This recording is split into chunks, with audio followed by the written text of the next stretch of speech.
Que feront les États-Unis si jamais les États-Unis font quelque chose? Parce que, encore hier soir, Trump n'écartait pas la possibilité d'une intervention militaire contre le régime iranien actuel. There seem to be some people killed that aren't supposed to be killed. These are violent. If you call them leaders, I don't know if they're leaders or just they rule through violence. But we're looking at it very seriously. The military is looking at it, and we're looking at some very strong options. We'll make a determination. Alors, trouver le journaliste Axel Monet qui est avec nous en direct ce soir de Washington. Bonsoir, Axel. Bonsoir, Paul. Est-ce qu'on doit prendre Trump au sérieux quand il évoque l'hypothèse d'une intervention militaire potentielle? Oui, effectivement, parce que depuis la semaine dernière, ses équipes et notamment son état-major lui a présenté plusieurs options. Alors, il y a d'abord celle des cyberattaques pour essayer de saper le pouvoir du régime en place, mais la seconde option, c'est une option de frappes aériennes contre des installations militaires et notamment celles qui servent au régime à réprimer les manifestations actuelles. Alors pour l'instant, la décision n'a pas été prise.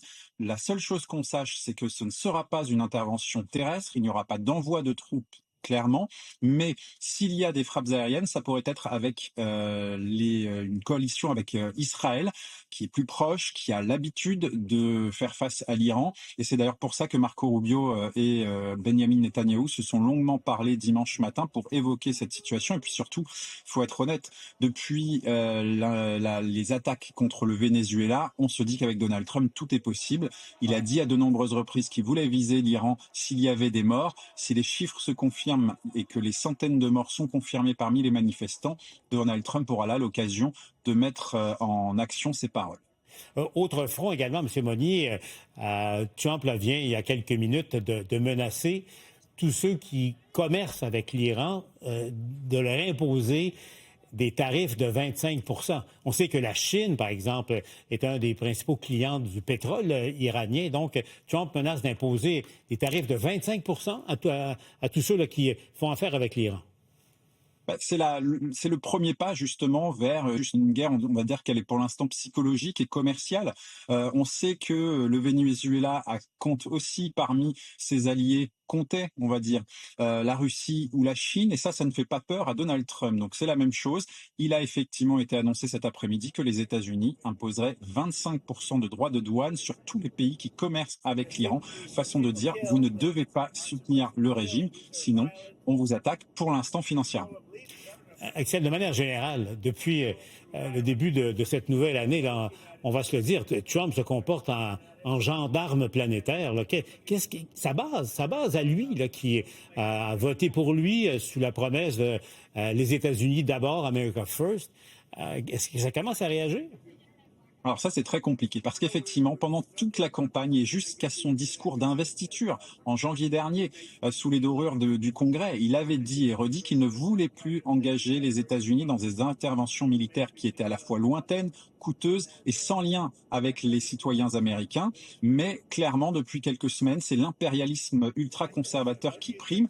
Et la question de savoir ce que pense l'électorat de Donald Trump, eh bien, c'est un peu difficile à lire parce que 40% seulement des Américains sont satisfaits de sa politique étrangère. C'est pas beaucoup, ça correspond à peu près à sa popularité actuelle. Mais si on regarde dans le détail, les Américains sont très largement opposés à toute intervention. Ils l'étaient pour le Venezuela, ils le sont pour le Groenland. Le problème, c'est que quand on regarde les chiffres après les frappes du Venezuela, eh bien là, on se rend compte qu'il y a eu un petit bond côté républicain. Ça veut dire que Donald Trump, il peut faire ce qu'il veut, sa base le suit. Et même quand elle est opposée à ces frappes, il y avait quand même plus de 70% des Américains qui étaient opposés, et notamment les républicains. Là, on a 40% d'Américains qui sont favorables, avec des républicains de plus en plus nombreux à dire que c'était finalement une bonne chose. Axel, sur le front intérieur, là, je choisis mes mots, le front intérieur aux États-Unis, il y a énormément de tensions.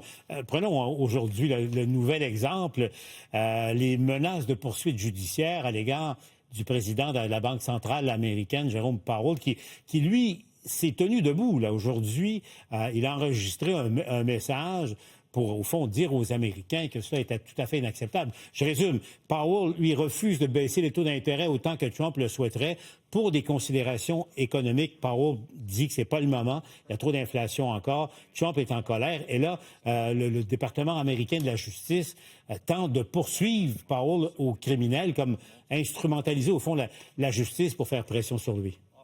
Oui, effectivement, il faut rappeler quand même que la Fed, la Banque fédérale américaine, est une institution indépendante, une agence indépendante, et ça, Jérôme Powell, il le crie haut et fort. Et dans sa vidéo, effectivement, elle est assez puissante, parce qu'on voit un homme qui ne veut pas se laisser faire et qui dit ce qu'il voit. C'est-à-dire qu'en gros, parce que Donald Trump n'accepte pas sa politique financière qui est de ne pas baisser les taux d'intérêt actuellement, parce qu'il estime aussi que Donald Trump n'est pas un bon leader économique, parce que la situation économique n'est pas bonne actuellement, notamment sur le front de l'inflation, vous l'avez rappelé, eh bien, ils utilisent, le département de la justice utilise une histoire de rénovation au sein du bâtiment de la Fed pour essayer de criminaliser, de faire payer en gros Jerome Powell. Et lui, il veut montrer aux Américains que ça n'est pas juste, que ça n'est pas la façon dont les institutions sont faites.